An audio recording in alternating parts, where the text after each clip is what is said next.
பாட்டாளி தமிழர்கள் முதல் உலகத் தமிழர்கள் வரை அனைவருக்கும் அன்பு வணக்கம். அன்பிற்குரிய பாட்டாளி உறவுகளே, உலகெங்கும் பரவி வாழும் தமிழர்களே, இன்றைக்கு நம்முடைய எரிதனல் வலையொலியில் எந்த பொருளில் பேசப் போகிறோம் என்று சொன்னால், கடந்த 10-15 நாட்களாக நம்முடைய பாட்டாளி உறவுகள் தமிழ்நாட்டையும் தாண்டி உலகெங்கும் இருக்கக்கூடிய தமிழர்களும் கூடத்தான் எதிர்பார்த்திருந்த ஒரு வழக்கு சென்னை உரிமையியல் நீதிமன்றத்தில் தமிழின போராளி தலைவர் மருத்துவர் ஐயா அவர்களால் தொடுக்கப்பட்ட ஒரு வழக்கு. பாட்டாளி மக்கள் கட்சியின் தலைவர், பாட்டாளி மக்கள் கட்சியினுடைய தேர்தல் சின்னம் மாம்பழம் எங்களுக்கே தான், அதாவது தமிழின போராளி மருத்துவர் ஐயா அவர்களுக்குத்தான். இதை ஐயா அவர்களுடைய மகன் அன்புமணி அவர்கள் தவறாக பயன்படுத்தி 2022 தலைமை பொறுப்பை ஏற்ற அவருக்கு 2025 அந்த பொறுப்பு காலாவதியாகிவிட்டது. அதை ஒட்டி நடைபெற்ற பொதுக்குழுவிலே, அதாவது பாட்டாளி மக்கள் கட்சி பொதுக்குழுவிலே மருத்துவர் ஐயா அவர்களே தலைவராக தேர்வு செய்யப்பட்டு விட்டது. அப்படியானால் என்ன பொருள்? பாட்டாளி மக்கள் கட்சி நிறுவியது யார்?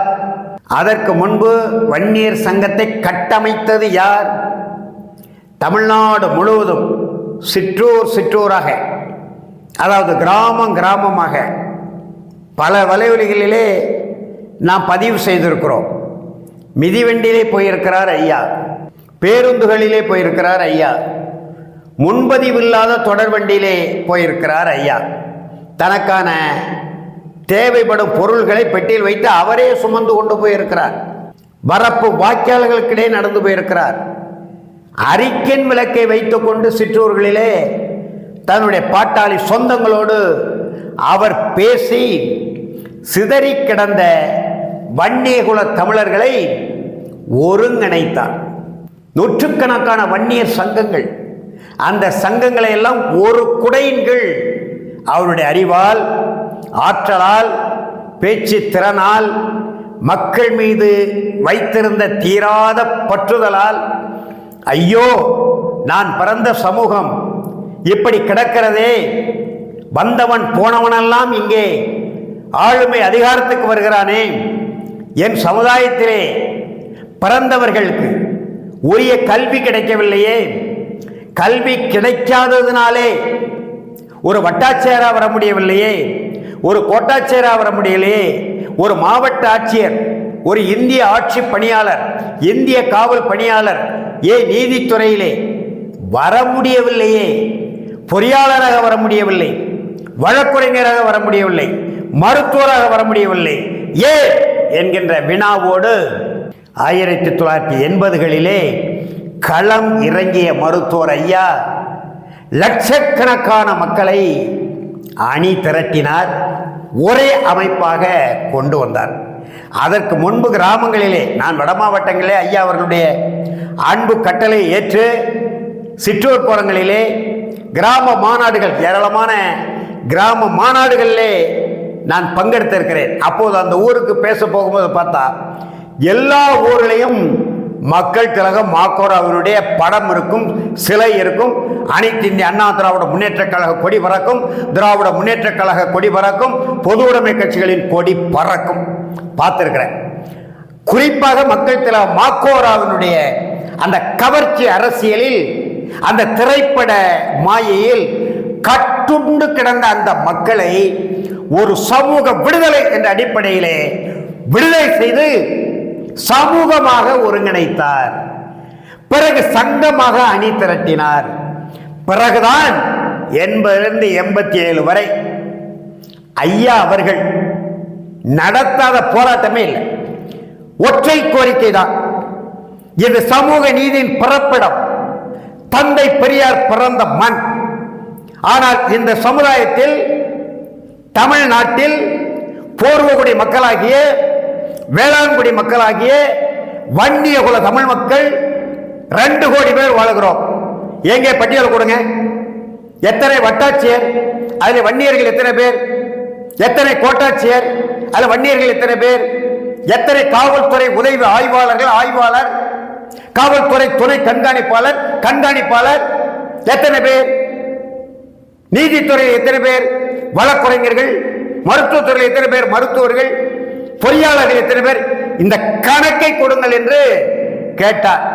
கொடுப்பதற்கு அரசிடம் ஆவணங்கள் இல்லை. ஆகையினால்தான் கல்வியிலே, வேலை வாய்ப்பிலே வன்னியகுல தமிழ் மக்களுக்கு அவர்கள் மக்கள் தொகைக்கு ஏற்ப கணக்கு வேணா எடுத்துக்காங்க, 20 விழுக்காடு தனியிட பங்கீடு.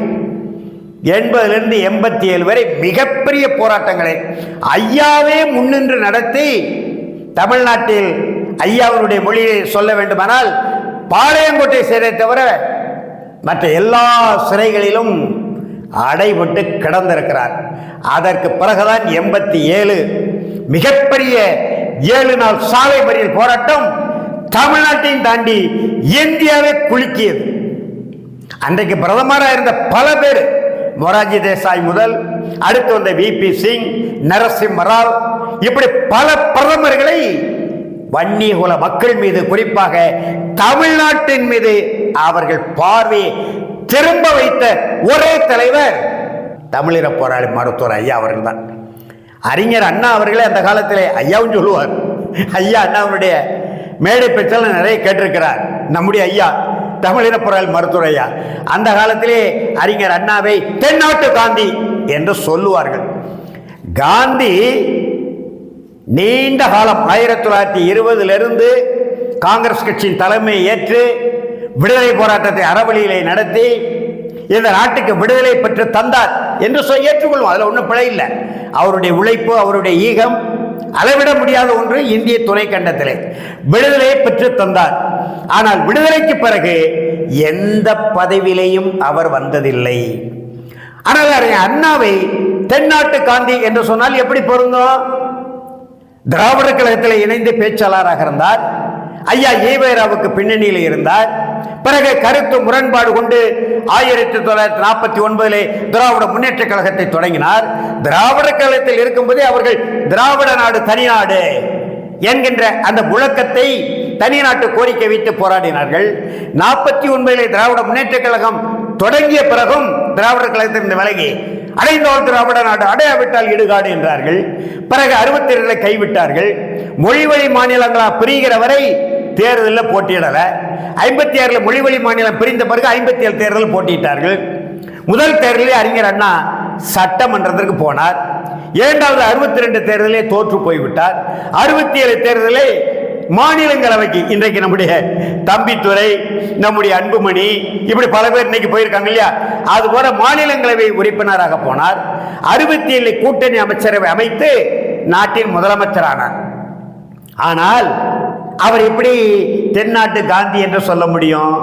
ஆனால் வலிமை மிக்க ஒரு இயக்கத்தின், வலிமை மிக்க ஒரு மக்கள் கூட்டத்தின் தலைவராக வந்து தமிழ்நாட்டின் முதலமைச்சர் யார் என்பதை 2-3 தேர்தலில் உறுதி செய்தவர் தமிழின போராளி மருத்துவர் ஐயா. தைலாபுரம் தோட்டத்தில் இருந்தே காய்களை நகர்த்துவார். 2006 அறுதி பெரும்பான்மை திராவிட முன்னேற்ற கழகத்துக்கு கிடைக்கவில்லை.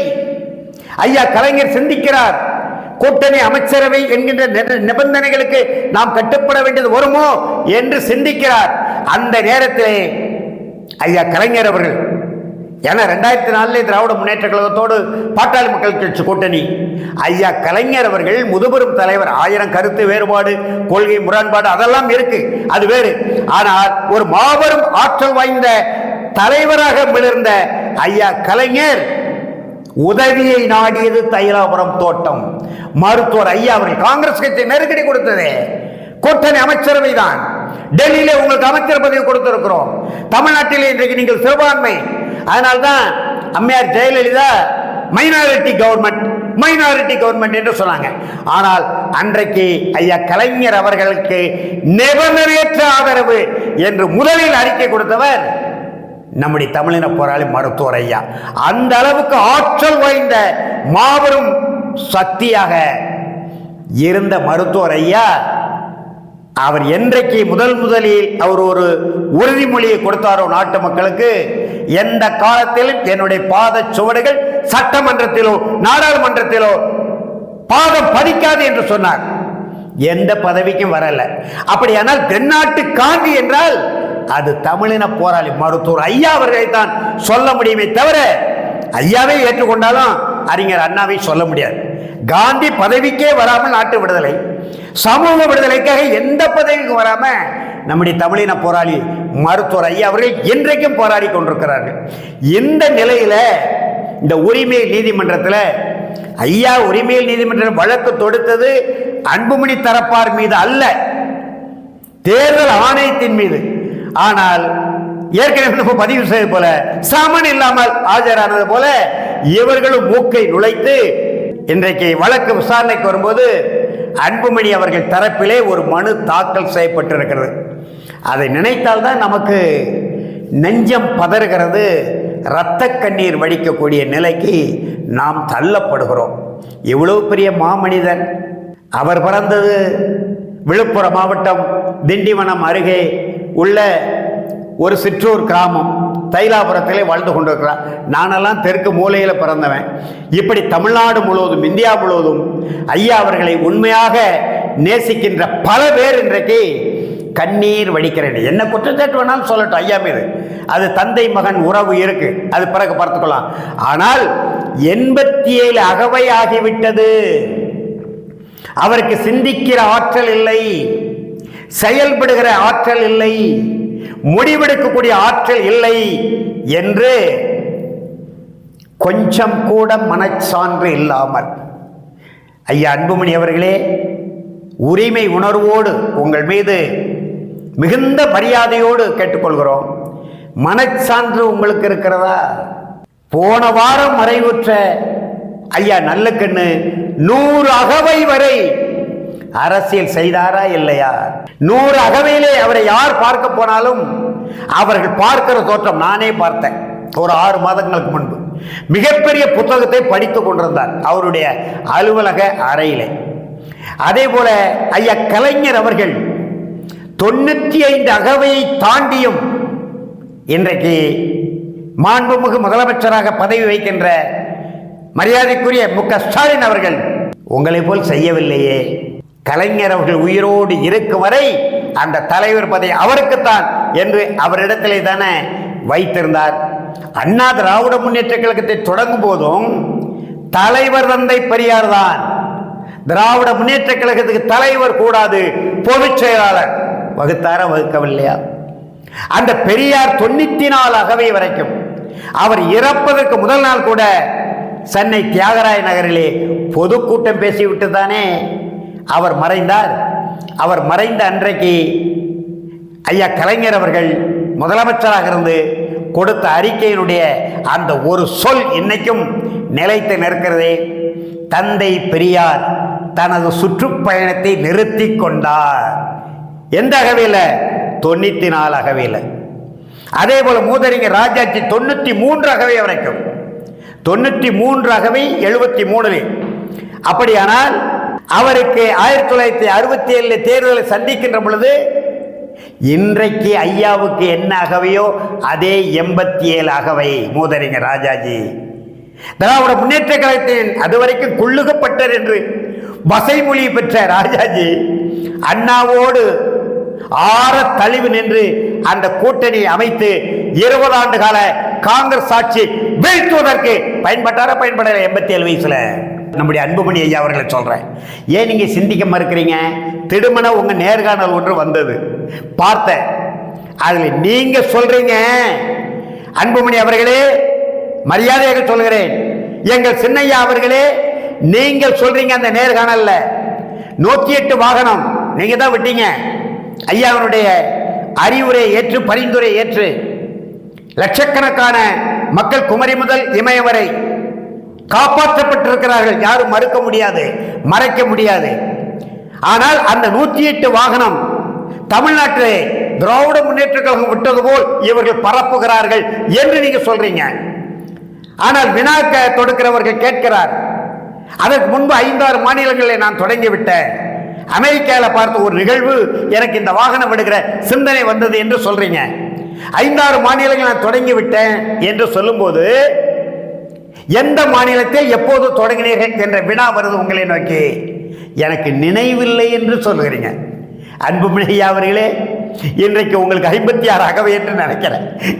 மிக சரியாக 56 இருக்கக்கூடும் என்று நினைக்கிறேன். எனக்கு நினைவு இல்லை என்று 56 அகவையில நீங்க சொல்றீங்க. 108 வாகனம் ஒரு வரலாற்று பதிவு.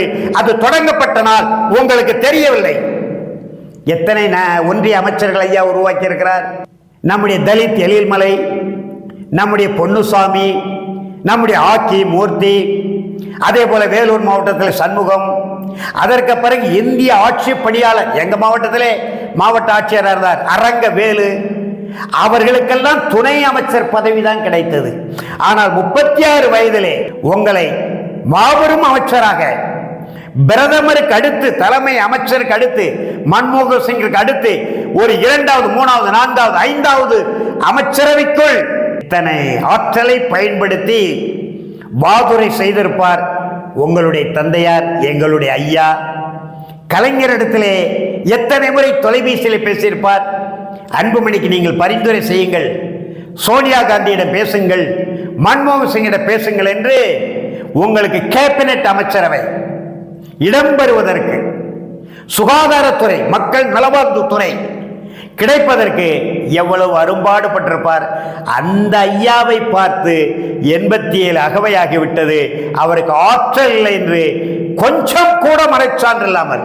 இந்த நாட்டுக்கு விடுதலை பெறும்போது மகாத்மா காந்திக்கு அகவை என்ன, இதெல்லாம் கணக்கில் எடுக்காமல், கொஞ்சம் கூட மனச்சான்றுக்கு இடம் தராமல், பதவி ஒன்றே இன்றைக்கு நீங்க மாநிலங்களவை உறுப்பினராக தேர்வு செய்யப்பட்டு அனைத்து செய்தித்தாள்களையும் தொலைக்காட்சிகளிலும் செய்தி ஓடிக்கொண்டிருக்கிறது. மாநிலங்களவை உறுப்பினராக 3வது முறையாக நீங்க தேர்வாகி இருக்கிறீங்க. நாங்கள் வாழ்த்துக்கிறோம்.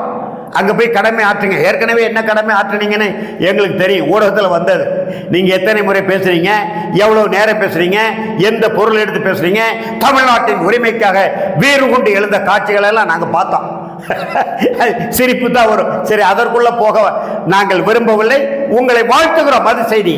ஆனால் இந்த வாய்தா வழக்குரைஞர்னு சொல்லக்கூடியவர்கள் பேச்சை கேட்டுவிட்டு ஆற்றல் வாய்ந்த, அறிவார்ந்த மாபெரும் மக்கள் தலைவர், 1000 கருத்து வேறுபாடுகள் இருந்தாலும் இன்றைக்கும் இந்திய நாட்டின் தலைமை அமைச்சர் மாண்புமிகு நரேந்திர மோடி அவர்கள் மதிக்கக்கூடிய தலைவர்.